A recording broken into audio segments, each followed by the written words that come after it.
मेरा दावा है कि 99% हिंदू नहीं जानते हैं रामायण के इन चौंकाने वाले रहस्यों को।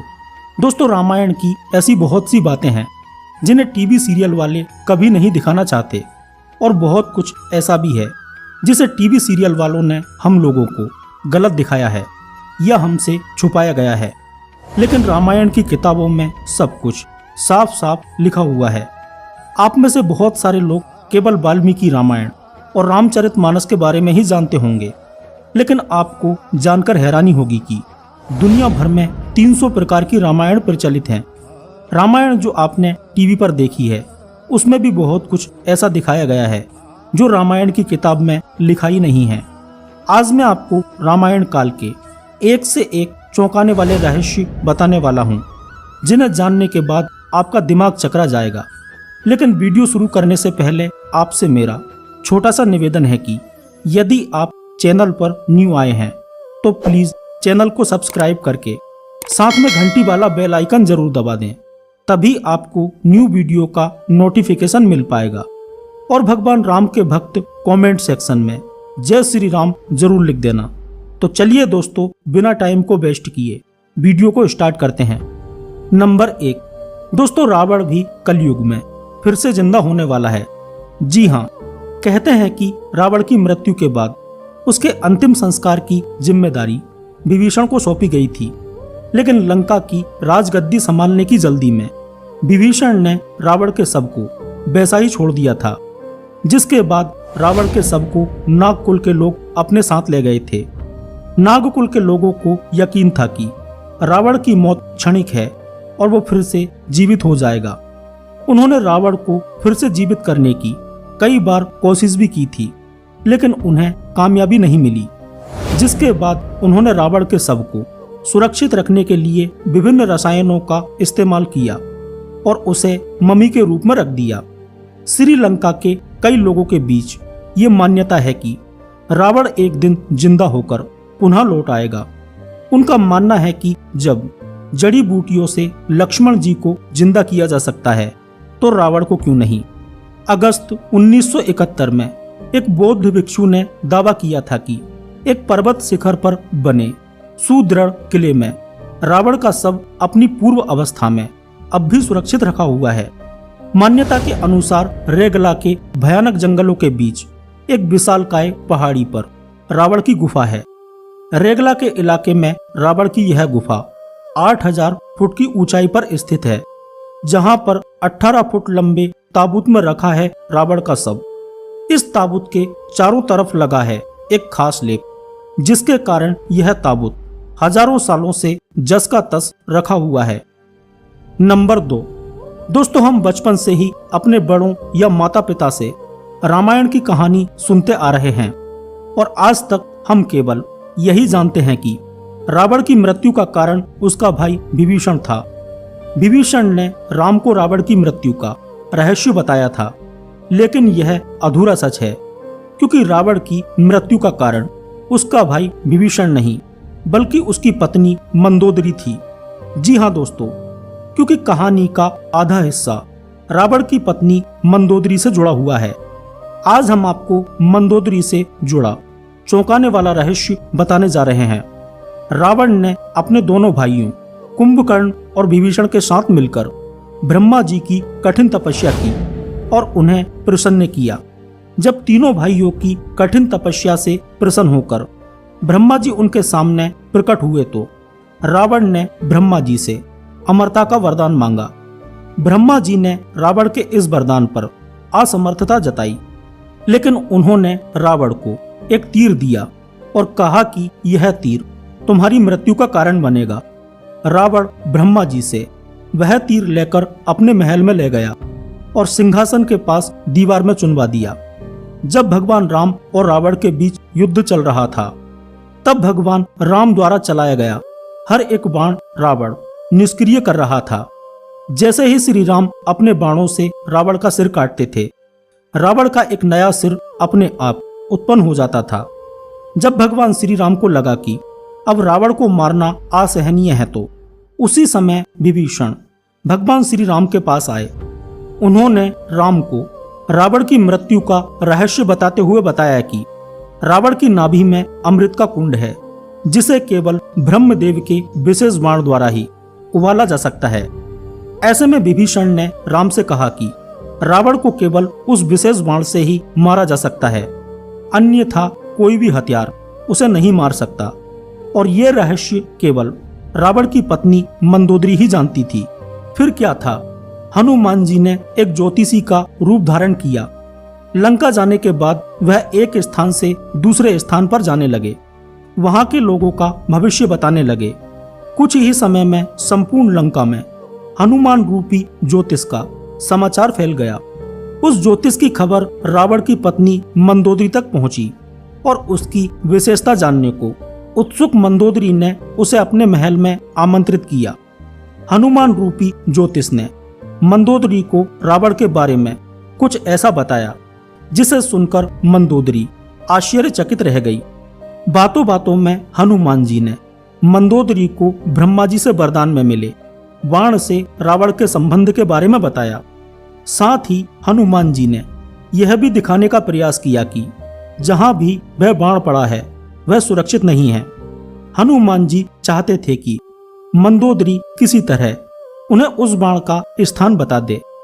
मंदोदरी ने पहले ज्योतिषाचार्य को आश्वस्त करने की कोशिश की कि तीर सुरक्षित है, लेकिन हनुमान की वाक्य पटुता के कारण मंदोदरी ने केवल इतना ही बताया कि तीर रावण के सिंहासन के सबसे नजदीक खंबे के अंदर रखा हुआ है। यह सुनकर हनुमान जी ने अपना असली रूप धारण कर लिया और शीघ्र ही वह बाण को लेकर श्री राम के पास जा पहुंचे। राम ने फिर उसी बाण से रावण की नाभि पर प्रहार किया। इस प्रकार रावण का अंत हुआ। दोस्तों, क्या आपको यह बात पहले पता थी? मुझे कमेंट करके जरूर बताना। नंबर 3, भगवान राम ने कभी सीता का परित्याग नहीं किया था, अर्थात अंत में उन्होंने सीता जी को कभी नहीं छोड़ा था। दोस्तों, पहले रामायण 6 कांडों की होती थी, उसमें उत्तर कांड नहीं होता था। फिर बौद्ध काल में उसमें राम और सीता के बारे में सच और झूठ लिखकर उत्तर कांड जोड़ा गया। उस काल से ही इस कांड पर विद्वानों ने घोर विरोध जताया था, लेकिन इस उत्तर कांड के चलते ही साहित्यकारों, कवियों और उपन्यासकारों को लिखने के लिए एक नया मसाला मिल गया और इस तरह भगवान राम धीरे धीरे बदनाम होते गए। इसी उत्तर कांड को तुलसीदास ने लवकुश कांड के नाम से लिखा और कहानी को और विस्तार दिया। सीता 2 वर्ष तक रावण की अशोक वाटिका में बंधक बनकर रही, लेकिन इस दौरान रावण ने सीता को छुआ तक नहीं था। इसका कारण यह था कि रावण को शाप मिला हुआ था कि यदि वह किसी भी स्त्री को उसकी मर्जी के बिना छुएगा तो उसका सिर कई टुकड़ों में टूट जाएगा। अतः रावण किसी भी स्त्री की इच्छा के बगैर उससे प्रणय नहीं कर सकता था। सीता जी को मुक्त करने के बाद समाज में यह प्रचारित है कि अग्नि परीक्षा के बाद श्री राम ने प्रसन्न भाव से सीता जी को ग्रहण किया और उपस्थित समुदाय से कहा कि उन्होंने लोक निंदा के भय से सीता को ग्रहण नहीं किया था, किंतु अब अग्नि परीक्षा से गुजरने के बाद यह सिद्ध होता है कि सीता पवित्र हैं, तो किसी को इसमें संशय नहीं होना चाहिए।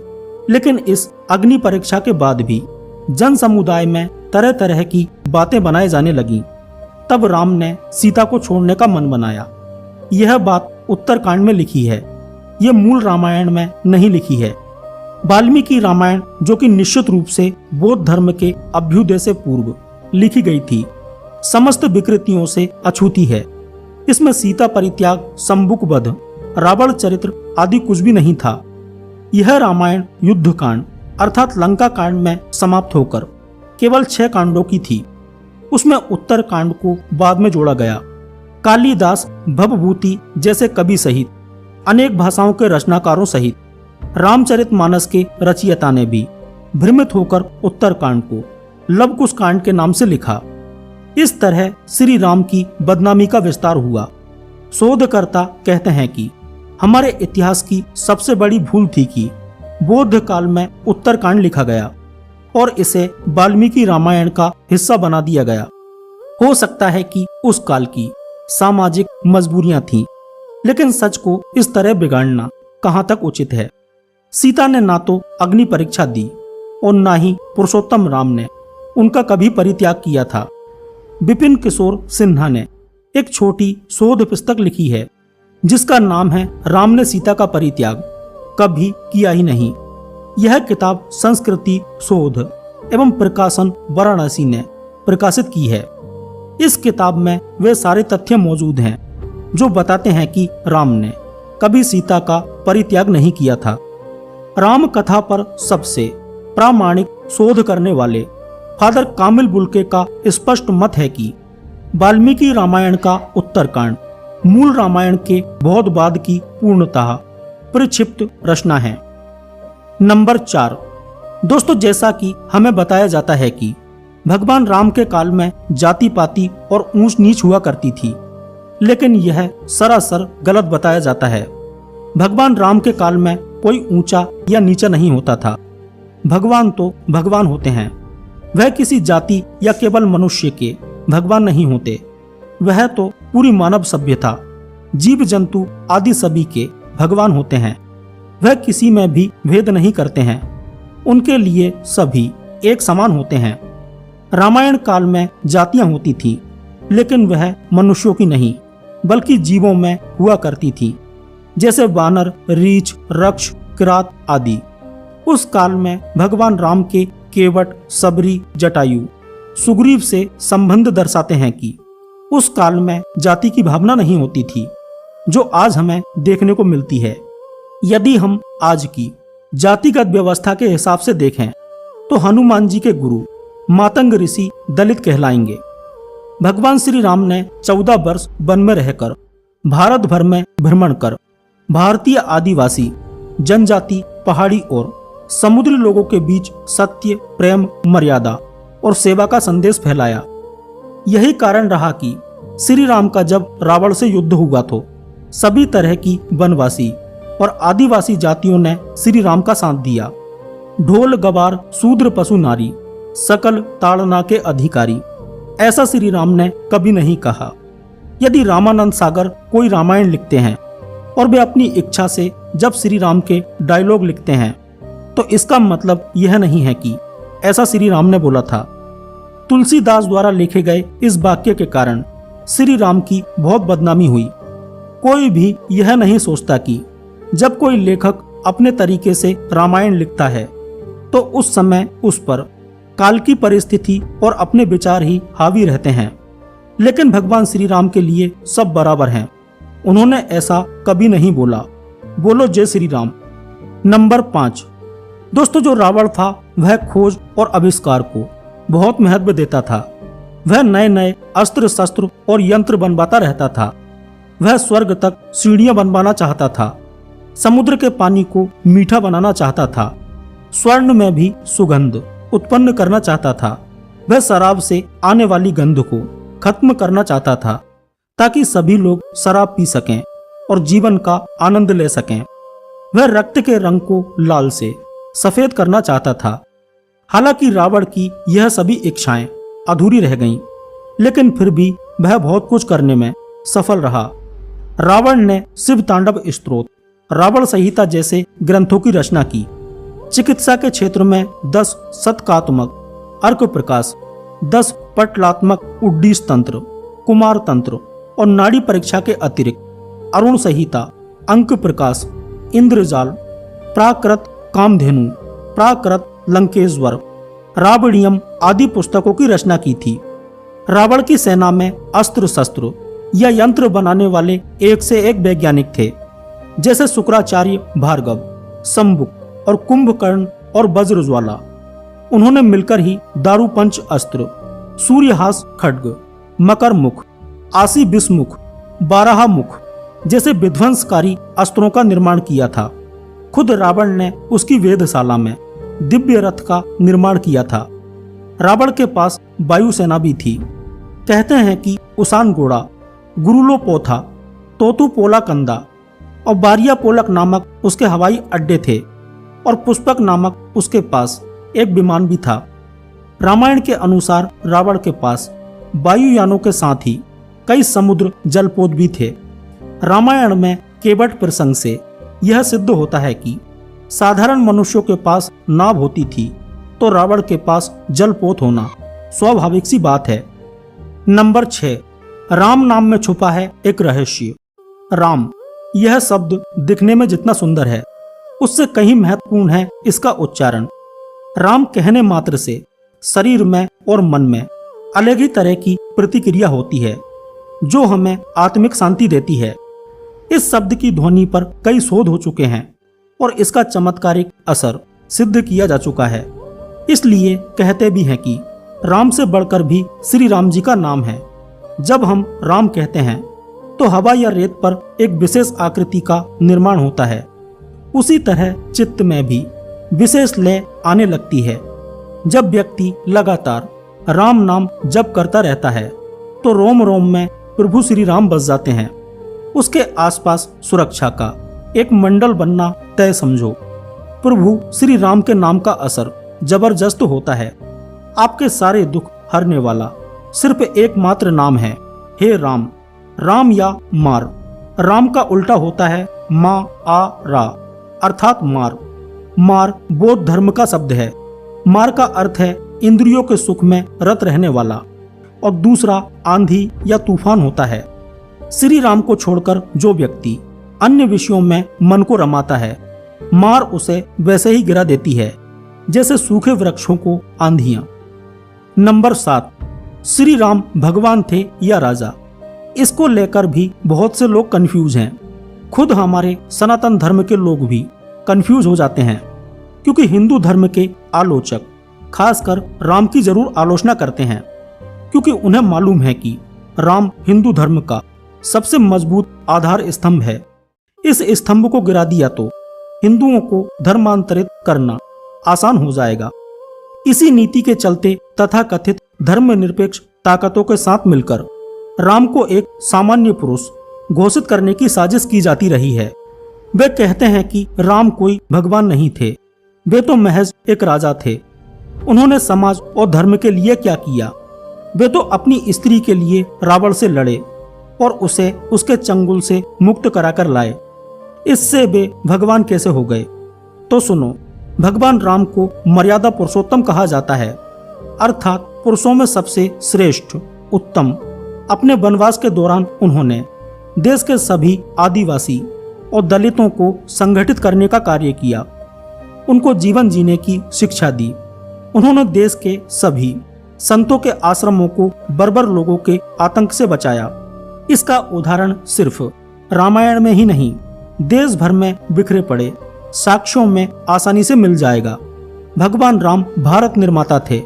उन्होंने ही सर्वप्रथज्ञ भारत की सभी जातियों और संप्रदायों को एक सूत्र में बांधने का कार्य अपने 14 वर्ष के वनवास के दौरान किया था।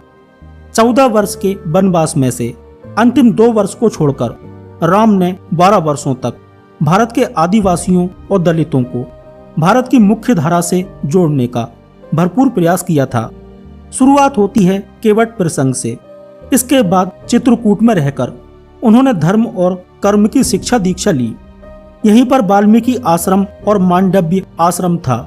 यहीं पर से राम के भाई भरत उनकी चरण पादुका लेकर गए थे।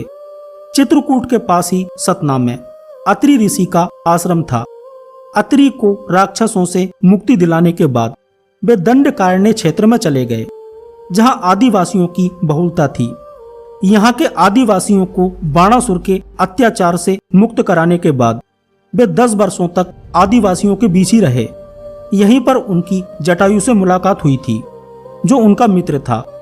जब रावण सीता को हरण करके ले गया था, तब सीता की खोज में राम का पहला सामना सबरी से हुआ था।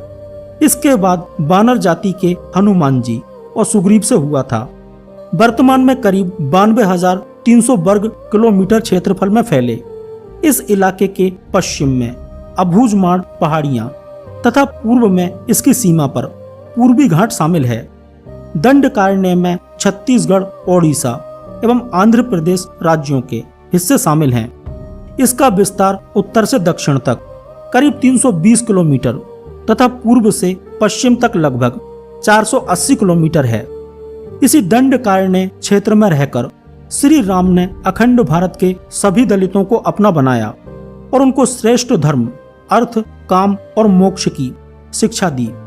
भारतीय राज्य तमिलनाडु, महाराष्ट्र, आंध्र प्रदेश, मध्य प्रदेश, केरल, कर्नाटक सहित Nepal, Laos, Kampuchea, Malaysia, Cambodia, Indonesia, Bangladesh, Bhutan, Sri Lanka, Bali, Java, Sumatra और थाईलैंड आदि देशों की लोक संस्कृति व ग्रंथों में आज भी राम जिंदा हैं। श्री राम ऐसे पहले व्यक्ति थे जिन्होंने धार्मिक आधार पर संपूर्ण अखंड भारत के दलित और आदिवासियों को एकजुट कर दिया था।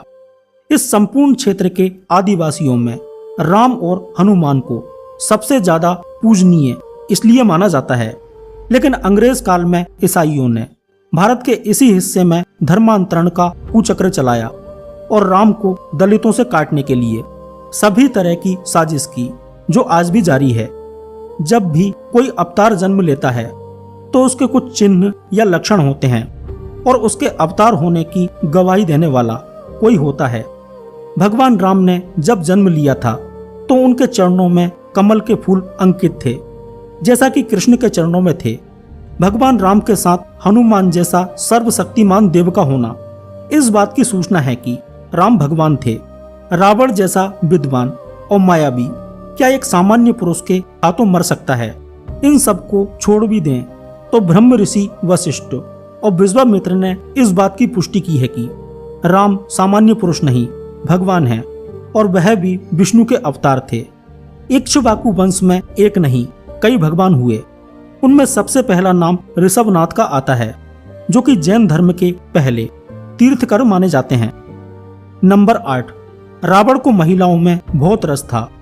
दोस्तों, रावण की पहली पत्नी का नाम मंदोदरी था, जो कि राक्षस राज मयासुर की पुत्री थी।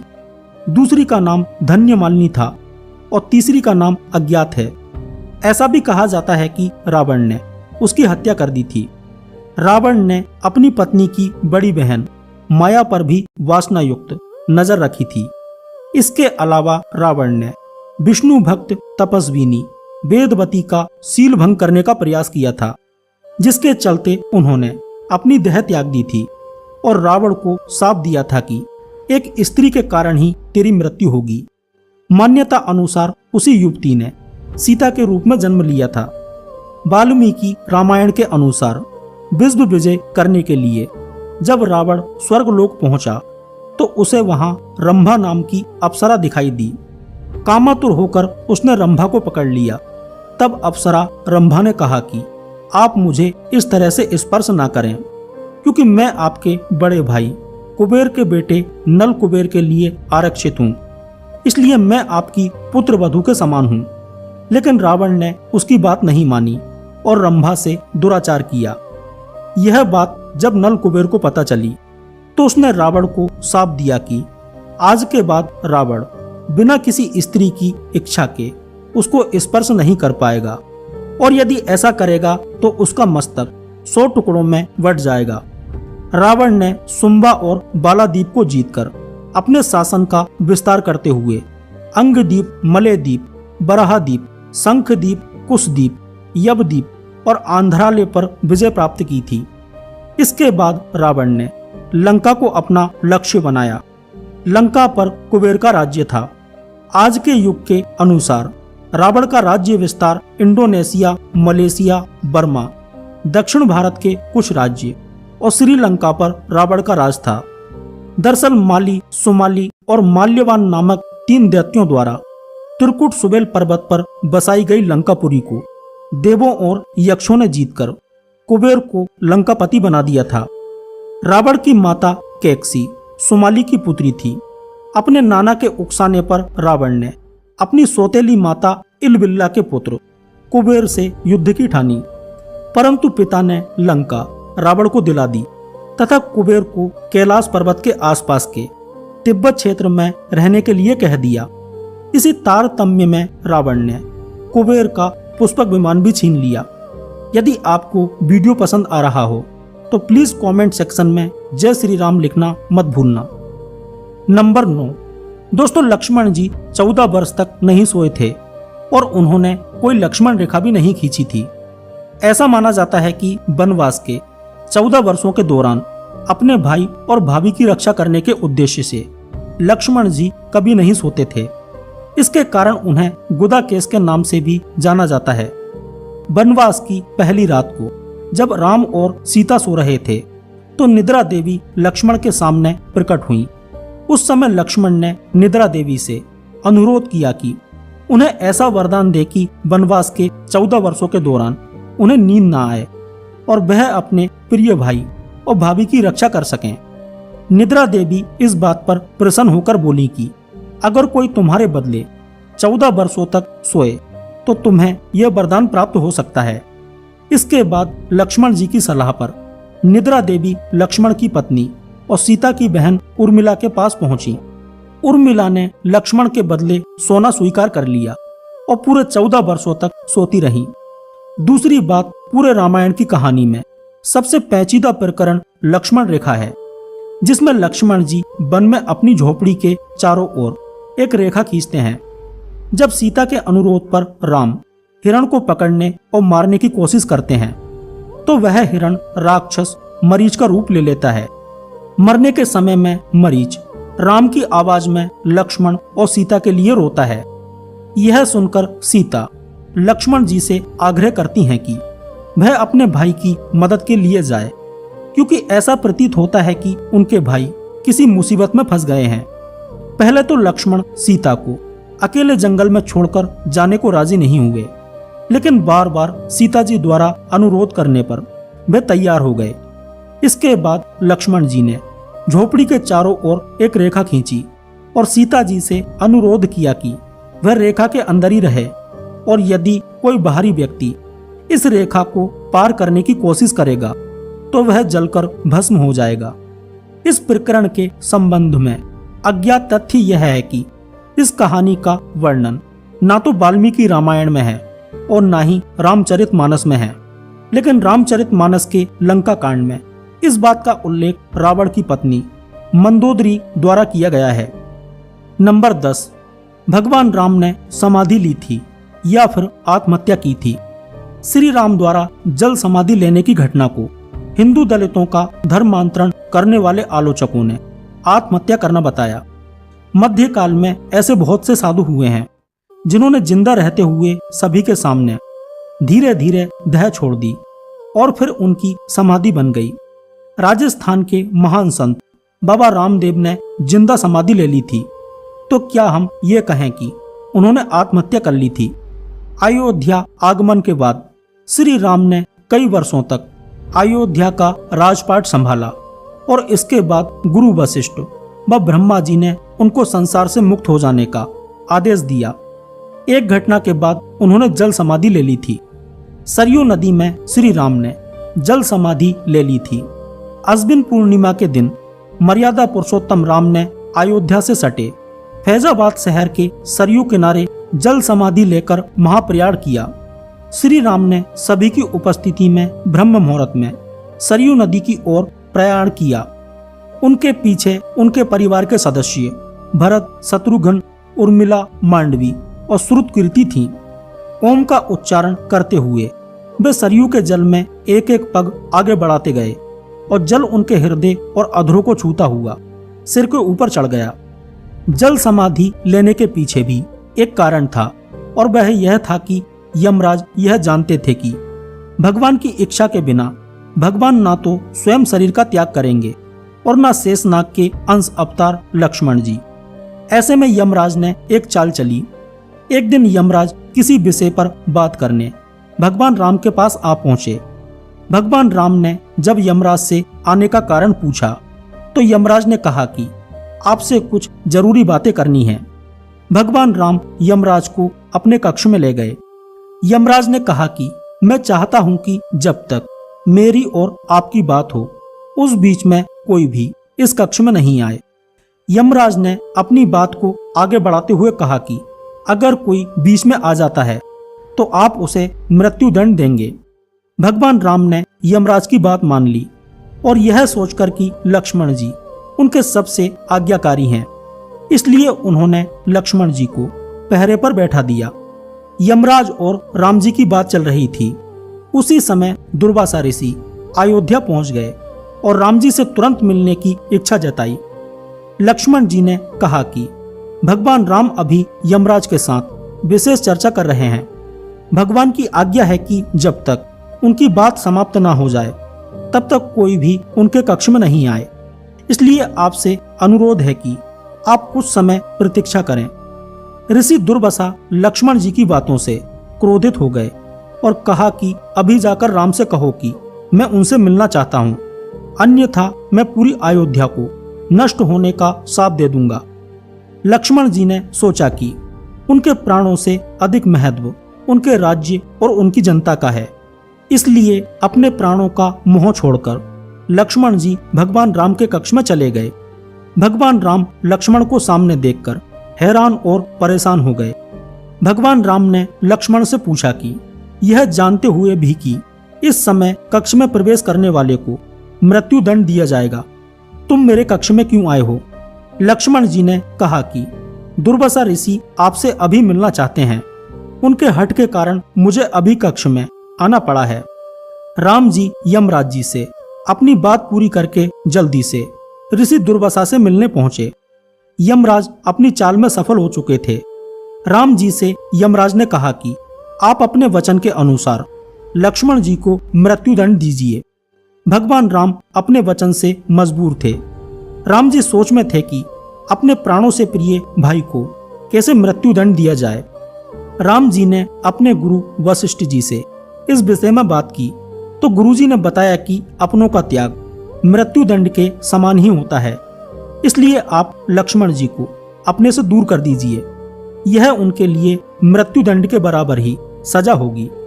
जब राम जी ने लक्ष्मण जी को अपने से दूर हो जाने के लिए कहा तो लक्ष्मण जी ने कहा कि आपसे दूर जाकर तो मैं यूं ही मर जाऊंगा, इसलिए अब मेरे लिए उचित है कि मैं आपके वचन की लाज रखूं। लक्ष्मण जी भगवान राम को प्रणाम करके राजमहल से चल पड़े और सरयू नदी में जाकर जल समाधि ले ली थी। इस तरह राम और लक्ष्मण दोनों ने अपने अपने वचनों और कर्तव्य का पालन किया। इसलिए कहते हैं कि रघुकुल रीत सदा चली आई, प्राण जाए पर वचन न जाई। जय श्री राम। नंबर 11। दोस्तों, रावण बहुत तपस्वी था। वह अपनी इच्छाओं की पूर्ति के लिए तप करता रहता था। उसने तप के बल पर ही ब्रह्मा से वरदान मांगा था। उसने तप के बल पर ही सभी ग्रहों के देवों को बंधक बना लिया था। हनुमान जी ने ही शनि देव को रावण के बंधन से मुक्त कराया था।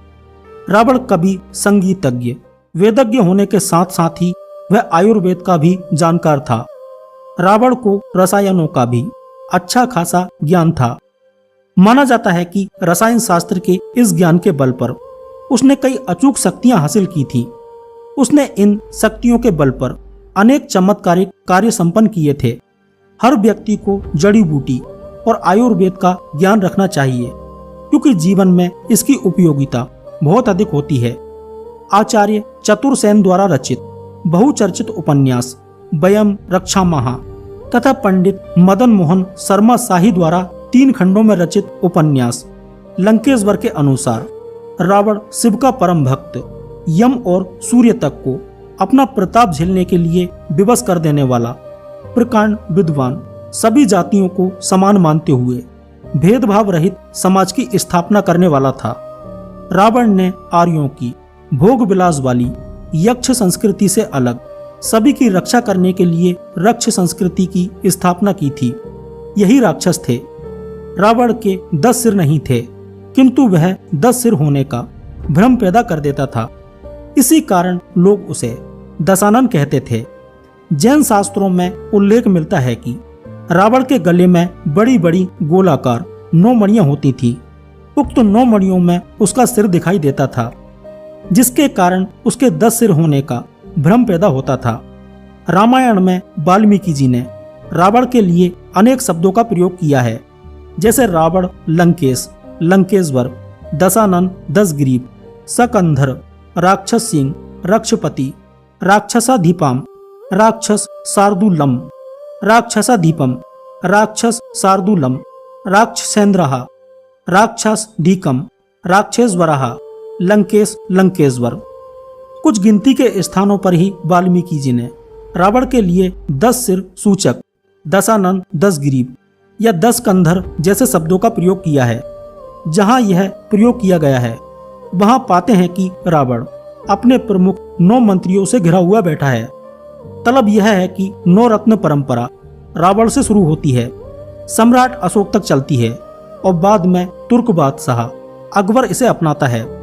रावण के मंत्री थे कुंभकर्ण, उसका भाई, विभीषण, यह भी उसका भाई, महापाशर्व, यह भी उसका भाई, महोधर, यह भी भाई, इंद्रजीत बेटा, अक्षय कुमार बेटा, माल्यवान नाना का भाई, विरूपाक्ष माल्यवान का बेटा, रावण का सचिव और प्रहस्त मामा प्रधानमंत्री।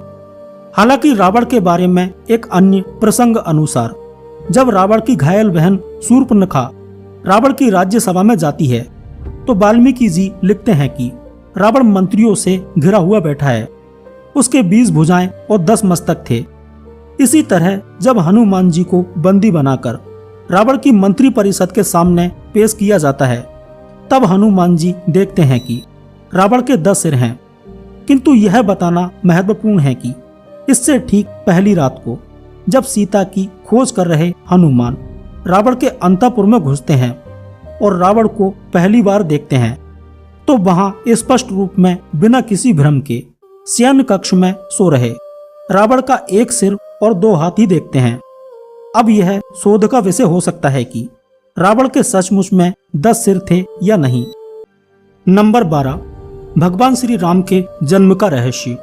सर्वप्रथम फादर कामिल बुल्के ने श्री राम की प्रामाणिकता पर शोध किया। उन्होंने पूरी दुनिया में रामायण से जुड़े हुए करीब 300 रूपों की पहचान की। इसके बाद समय समय पर कई शोध होते रहे। वर्तमान में नवीनतम शोध अनुसार 5114 ईसा वर्ष पूर्व 10 जनवरी के दिन भगवान श्री राम का जन्म हुआ था। यह शोध वेदों पर वैज्ञानिक शोध संस्थान आईसर्व ने किया था। हालांकि कुछ शोधकर्ता मानते हैं कि भगवान श्री राम का जन्म 7323 ईसा पूर्व हुआ था। चैत्र मास की नवमी को राम नवमी के रूप में मनाया जाता है, लेकिन असल में वैज्ञानिक शोधकर्ताओं के अनुसार श्री राम की जन्म दिनांक वाल्मीकि द्वारा बताए गए ग्रह नक्षत्रों के आधार पर प्लेनेटेरियम सॉफ्टवेयर के अनुसार 4 दिसंबर 7323 ईसा पूर्व अर्थात आज से लगभग 9339 वर्ष पूर्व हुआ था।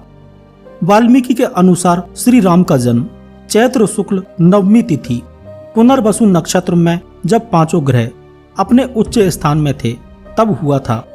इस प्रकार सूर्य मेष राशि में 10 डिग्री पर, मंगल मकर राशि में 28 डिग्री पर, बृहस्पति कर्क में 5 डिग्री पर, शुक्र मीन में 27 डिग्री पर एवं शनि तुला राशि में 20 डिग्री पर था। शोधकर्ता डॉक्टर वर्तक के अनुसार ऐसी स्थिति 7323 ईसा पूर्व दिसंबर में ही निर्मित हुई थी, लेकिन प्रोफेसर तोयवस के अनुसार जन्म के ग्रहों के विन्यास के आधार पर श्री राम का जन्म 10 जनवरी 5114 ईसा वर्ष पूर्व हुआ था। उनके अनुसार ऐसी आकाशीय स्थिति तब भी बनी थी। तब 12:25 पर आकाश में ऐसा ही दृश्य था जो कि वाल्मीकि रामायण में वर्णित है। ज्यादातर शोधकर्ता प्रोफेसर तोयवस के शोध से सहमत हैं। इसका मतलब है कि श्री राम का जन्म 10 जनवरी को 12:25 पर 5114 ईसा वर्ष पूर्व हुआ था। श्री राम के जन्म के बारे में एक दूसरा शोध चेन्नई की एक गैर सरकारी संस्था भारत ज्ञान द्वारा पिछले 6 वर्षों में किया गया था। उनका मानना है कि श्री राम का जन्म 5114 ईस्वी पूर्व हुआ था। मुंबई में अनेक वैज्ञानिकों, इतिहासकारों, व्यवसाय जगत की हस्तियों के समक्ष इस शोध को प्रस्तुत किया गया था और इस शोध संबंधित तथ्यों पर प्रकाश डालते हुए इसके संस्थापक ट्रस्टी D.K. हरी ने एक समारोह में बताया था कि इस शोध में वाल्मीकि रामायण को मूल आधार मानते हुए अनेक वैज्ञानिक, ऐतिहासिक, भौगोलिक, ज्योतिषीय और पुरातात्विक तथ्यों की मदद ली गई है। इस समारोह का आयोजन भारत ज्ञान ने आध्यात्मिक गुरु श्री श्री रविशंकर की संस्था आर्ट ऑफ लिविंग के साथ मिलकर किया था।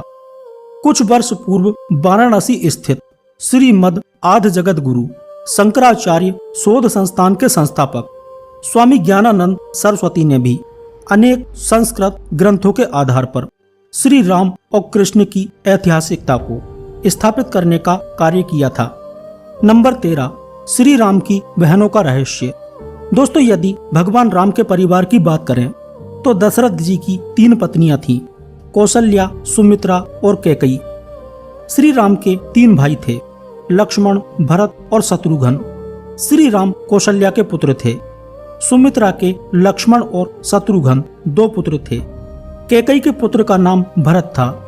लक्ष्मण जी की पत्नी का नाम उर्मिला, शत्रुघ्न की पत्नी का नाम सुरुतकीर्ति और भरत की पत्नी का नाम मांडवी था। सीता और उर्मिला राजा जनक की पुत्रियां थीं और मांडवी और सुरुतकीर्ति कुशध्वज की पुत्रियां थीं। लक्ष्मण के अंगद तथा चंद्रकेतु नामक 2 पुत्र थे तो श्री राम के लव और कुश। लेकिन बहुत कम लोग जानते हैं कि भगवान राम की 2 बहनें भी थीं। एक का नाम शांता और दूसरी का नाम कुकबी था। जिनका नाम शांता था वो आयु में चारों भाइयों से काफी बड़ी थीं। उनकी माता कौशल्या थीं। ऐसी मान्यता है कि एक बार अंग देश के राजा रोमपद और उनकी रानी वर्षिणी अयोध्या आए। उनको कोई संतान नहीं थी। बातचीत के दौरान राजा दशरथ को जब यह बात मालूम हुई तो उन्होंने कहा, मैं अपनी बेटी शांता आपको संतान के रूप में दूंगा। यह सुनकर रोमपद और वर्षिणी काफी खुश हुए। उन्होंने बहुत स्नेह से उनका पालन पोषण किया और माता पिता के सभी कर्तव्य निभाए। नंबर 14, भगवान राम विष्णु जी के अवतार थे, जबकि लक्ष्मण जी को शेषनाग का अवतार माना जाता है, जो क्षीर सागर में भगवान विष्णु का आसन है। जबकि भरत और शत्रुघ्न को क्रमशः भगवान विष्णु द्वारा हाथों में धारण किए गए सुदर्शन चक्र और शंख शैल का अवतार माना जाता है। नंबर 15, रामायण में एक दिलचस्प कहानी हमेशा सोने वाले कुंभकर्ण की है। कुंभकर्ण रावण का छोटा भाई था, जिसका शरीर बहुत ही विकराल था। इसके अलावा वह पेटू भी था।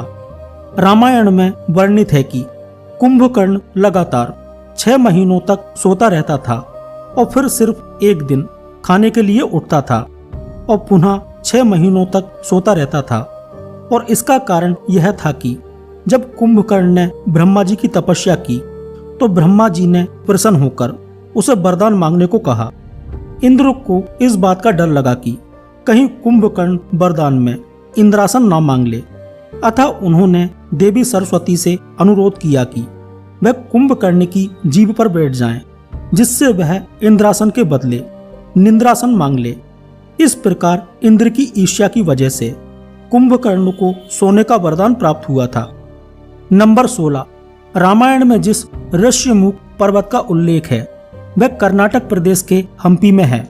हम्पी कभी प्रसिद्ध विजयनगर साम्राज्य की राजधानी था। यहीं पर वानर राज सुग्रीव और बाली की राजधानी किष्किंधा नगरी बसी थी। हम्पी और आसपास के क्षेत्र में आज भी रामायण के विभिन्न प्रसंगों से जुड़े कई स्थल यहाँ राम जी के आगमन के साक्षी हैं। यहाँ स्थित ऋष्यमुख पर्वत पर आज भी वो सुग्रीव गुफा विद्यमान है। रामायण की एक कहानी के अनुसार वानर राज बाली ने दुंदुभि नामक राक्षस को मारकर उसका शरीर 1 योजन दूर फेंक दिया था। हवा में उड़ते हुए दुंदुभि के रक्त की कुछ बूंदें मातंग ऋषि के आश्रम में गिर गईं। ऋषि ने अपने तपोबल से जान लिया कि यह करतूत किसकी है। क्रुद्ध ऋषि ने बाली को शाप दिया कि यदि वह कभी भी ऋष्यमुख पर्वत के 1 योजन क्षेत्र में आएगा तो उसकी मृत्यु हो जाएगी। यह बात उसके छोटे भाई सुग्रीव को ज्ञात थी और इसी कारण से जब बाली ने उसे प्रताड़ित कर अपने राज्य से निष्कासित किया तो वह इसी पर्वत पर एक कंदरा में अपने मंत्रियों समेत रहने लगा था। यहीं पर उसकी श्री राम और लक्ष्मण जी से भेंट हुई। बाद में श्री राम ने बाली का वध किया और सुग्रीव को किष्किंधा का राज्य मिला। सुग्रीव जिस गुफा में रहते थे वहां आज उनका एक विग्रह स्थापित है जिसकी पूजा की जाती है। तुंगभद्रा नदी के तट पर बसा यह क्षेत्र बहुत ही मनोरम है। यहाँ आज भी ऐसा प्रतीत होता है जैसे रामायण के कालखंड में आ गए हों। यहाँ के भौगोलिक परिदृश्य में आज भी अधिक परिवर्तन नहीं आया है। नंबर 17, रामायण में वर्णित अशोक वाटिका लंका में स्थित है, जहाँ रावण ने सीता को हरण करने के पश्चात बंधक बनाकर रखा था। ऐसा माना जाता है कि एलिया पर्वतीय क्षेत्र की एक गुफा में सीता माता को रखा गया था, जिसे सीता एलिया नाम से जाना जाता है। यह सीता माता के नाम पर एक मंदिर भी है। यहीं पर हनुमान जी ने निशानी के रूप में राम की अंगूठी सीता जी को सौंपी थी। ऐसा माना जाता है कि अशोक वाटिका में नाम के अनुरूप अशोक के वृक्ष काफी मात्रा में थे। राम की विरह वेदना से दग्ध सीता अपनी यही लीला समाप्त कर लेना चाहती थी। वे चाहती थी कि अग्नि मिल जाए तो वे खुद को अग्नि को समर्पित कर दें। इतना ही नहीं, उन्होंने नूतन कोपलों से युक्त अशोक के वृक्षों से भी अग्नि की मांग की थी। तुलसीदास जी ने लिखा भी है, नूतन किसले अनल समाना, देही अग्नि जन करही निदाना। अर्थात तेरे नए पत्ते अग्नि के समान हैं, अतः मुझे अग्नि प्रदान कर और मेरे दुख का समन कर।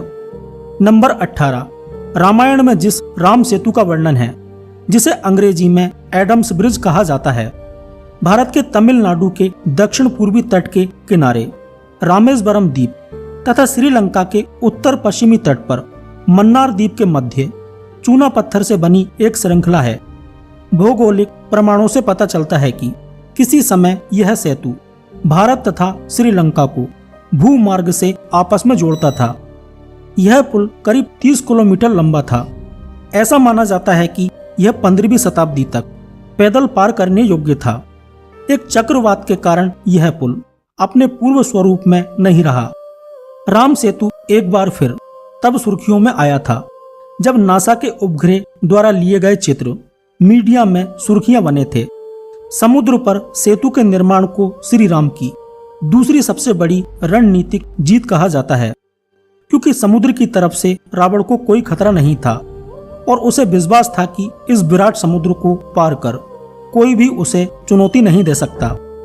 नंबर 19, दोस्तों, रावण के रामायण कालीन 4 हवाई अड्डे भी पाए गए हैं। श्रीलंका की रामायण अनुसंधान कमेटी पिछले 9 वर्षों से श्रीलंका का कोना कोना छान रही थी, जिसके तहत कई छुटपुट जानकारी व अवशेष भी मिलते रहे। परंतु पिछले कई सालों में लंका के दुर्गम स्थानों में की गई खोज के दौरान रावण के 4 हवाई अड्डे हाथ लगे हैं। कमेटी के अध्यक्ष अशोक कैंथ का कहना है कि रामायण में वर्णित लंका वास्तव में श्रीलंका ही है, जहां उसानगोड़ा, गुरुलोपोथा, तोतुपोला कंदा तथा बारियापोला नामक 4 हवाई अड्डे मिले हैं। उसानगोड़ा रावण का निजी हवाई अड्डा था तथा यहाँ का रनवे लाल रंग का है। इसके आसपास की जमीन कहीं काली तो कहीं हरी घास वाली है। जब हनुमान जी सीता जी की खोज में लंका गए थे तो वहां से लौटते समय उन्होंने रावण के निजी हवाई अड्डा उसानगोड़ा को नष्ट कर दिया था। आगे केंथ ने बताया कि अब उनकी टीम ने लंका के 50 दुर्गम स्थानों की खोज की है। नंबर 20, रामायण में ही छुपा है भगवान श्री कृष्ण की मृत्यु का रहस्य। आखिर श्री कृष्ण ने अपना शरीर कैसे त्यागा, उनकी मृत्यु किस प्रकार हुई, सभी प्रश्नों का उत्तर हमें रामायण से ही मिलता है। रामायण में जब बाली और सुग्रीव का युद्ध चल रहा था, तब श्री राम ने बाली को छुपकर तीर चलाकर मारा था, जिससे बाली की मृत्यु हो गई थी। जब बाली की मृत्यु हो जाती है तो उसके पश्चात बाली की पत्नी वहां पर आई और जब उन्हें पता चला कि श्री राम ने मेरे पति पर छुपकर वार किया है, उन्हें क्रोध आ गया और उन्होंने क्रोधवश प्रभु श्री राम को यह श्राप दिया कि जिस प्रकार मेरे पति की मृत्यु हुई है, ठीक उसी प्रकार अगले जन्म में आपकी भी मृत्यु हो जाएगी। हमें महाभारत में इस बात का उल्लेख मिलता है कि एक शिकारी द्वारा बाण चलाने के कारण ही श्री कृष्ण की मृत्यु हुई थी, जिसके बाद ही भगवान विष्णु ने रूपी अवतार का शरीर छोड़ बैकुंठ धाम चले गए। भगवान की इस लीला से हमें यह सीख मिलती है कि हम मनुष्य इस पृथ्वी पर जो आज कर रहे हैं, उसका परिणाम हमें कल अवश्य ही मिलेगा। नंबर 21, ऐसा माना जाता है कि रामायण काल में जामवंत से ज्यादा शक्तिशाली कोई नहीं था। जब जामवंत श्री राम के बारे में जानते हैं तो वह अपनी शक्ति दिखाने के लिए श्री राम से युद्ध करना चाहते थे। श्री राम ने युद्ध करने से मना कर दिया, जिसके कारण जामवंत दुखी हो गए। जामवंत की इस इच्छा को श्री राम ने अगले जन्म में श्री कृष्ण के रूप में पूरा किया था। हम आपको बता दें कि जामवंत की पुत्री जामवंती थी, जिनका विवाह श्री कृष्ण के साथ हुआ था। नंबर 22, हनुमान जी का एक पुत्र भी था। जी हाँ दोस्तों, हम आपको बता दें कि हनुमान जी ब्रह्मचारी होते हुए भी इनका एक पुत्र भी था, जिसका नाम मकरध्वज था। ऐसा माना जाता है कि जब हनुमान जी लंका में आग लगाकर अपनी पूंछ बुझाने के लिए समुद्र तट पर गए, तब एक बहुत ही शक्तिशाली मकर नाम की मछली ने उनका पसीना निगल लिया, जिसके कारण मकरध्वज नाम का एक बालक उत्पन्न हुआ। इस प्रकार हनुमान जी ब्रह्मचारी होते हुए भी पिता बन गए। ये मकरध्वज बहुत ही शक्तिशाली तथा प्रतापी बालक था। इसने एक बार हनुमान जी से भी युद्ध किया था। यदि आपको पता है तो कमेंट करके जरूर बताएं। नंबर 23, रावण का नाम आखिर रावण कैसे पड़ा? दोस्तों, रावण का नाम पहले दशानन था। रावण एक बहुत ही बड़ा शिव भक्त था। लंका का राजा बनने के बाद रावण शिव जी से मिलने के लिए उनके निवास स्थान कैलाश पर्वत पर गया, परंतु शिव जी के द्वारपाल नंदी ने उसे द्वार पर ही रोक दिया, क्योंकि उस समय भगवान शिव ध्यान में थे। पहले तो रावण को बहुत ही क्रोध आया, परंतु अपने इस क्रोध को उसने शांत किया और अपनी भक्ति भावना को दिखाने लगा। उसने कैलाश पर्वत को ही उठाना प्रारंभ कर दिया, जिस वजह से कैलाश पर्वत हिलने लगा और भगवान शिव का ध्यान भंग हो गया।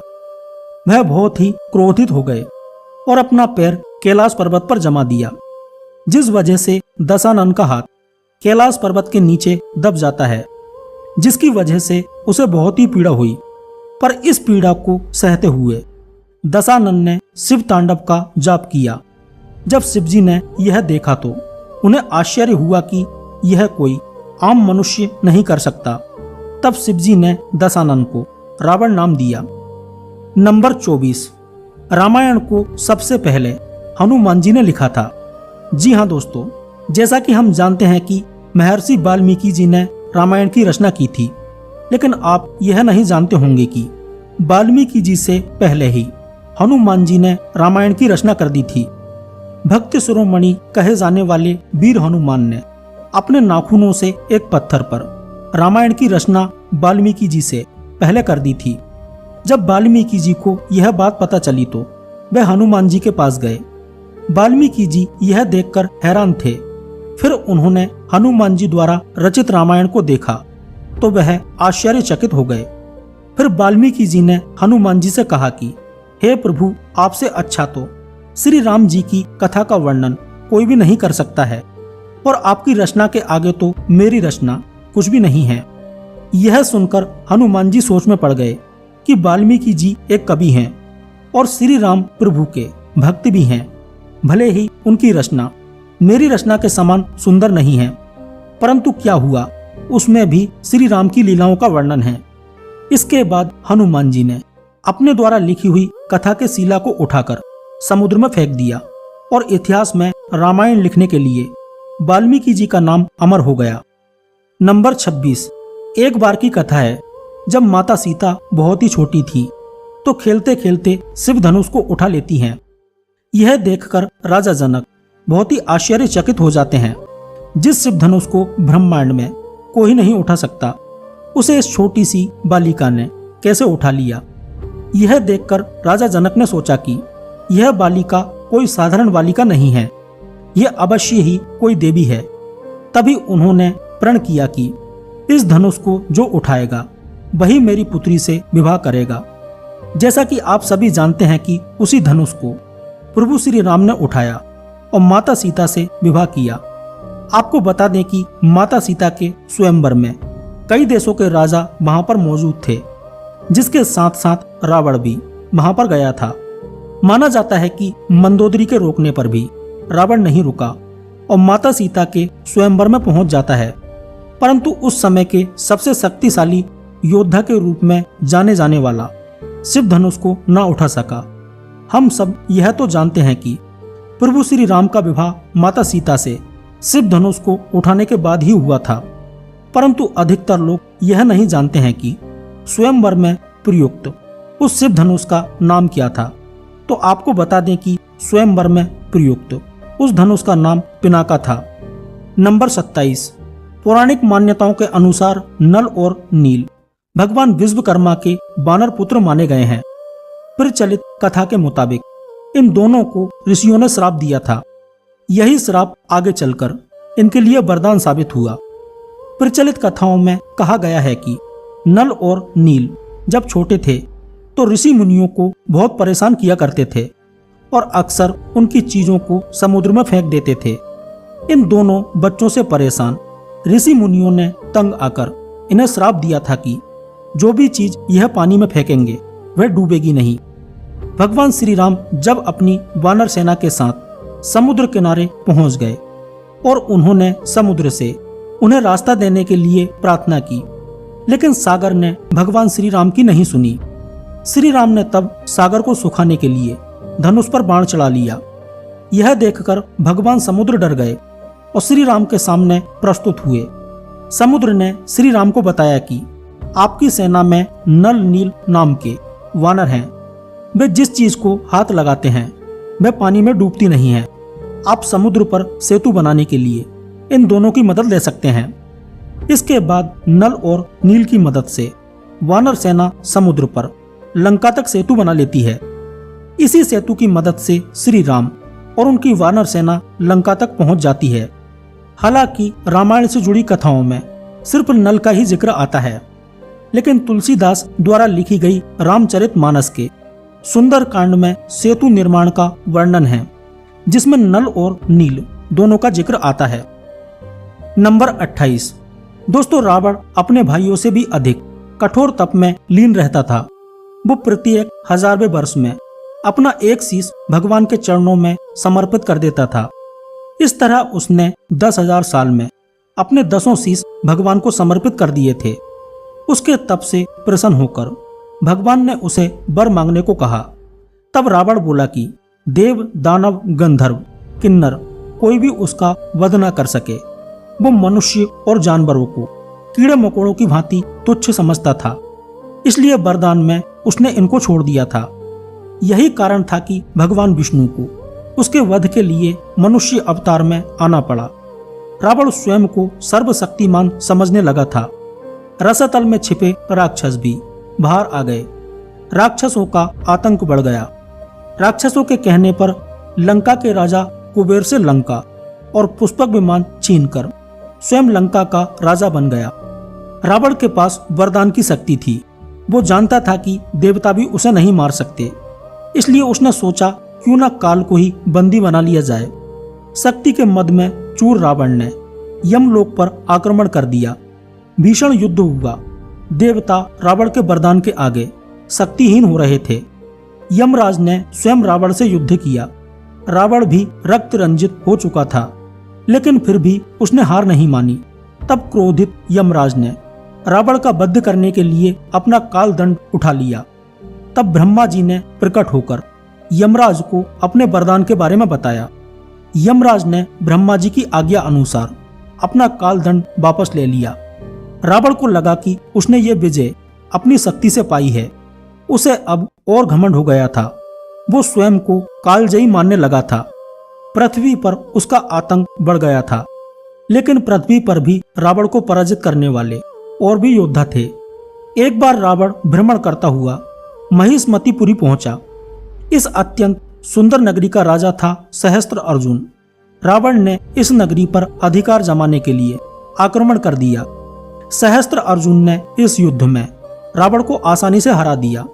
वो चाहता तो रावण को मार भी सकता था, लेकिन सहस्त्र अर्जुन ने अपने पूज्य पुलस्त्य ऋषि का वंशज होने के कारण उसे बंदी बना लिया, जिसकी कैद से मुक्त कराने के लिए पुलस्त्य ऋषि स्वयं पृथ्वी पर आए और रावण मुक्त हो गया।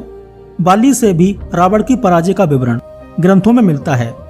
कहा जाता है कि किष्किंधा के राजा बाली ने रावण को अपनी बाह में दबाकर 7 समुद्रों की यात्रा की थी। लेकिन तब रावण ने अपनी कुटिल बुद्धि का प्रयोग कर बाली को अपना मित्र बना लिया था। इस तरह रावण शक्तिशाली तो था, लेकिन पराजय का स्वाद उसने भी चखा था।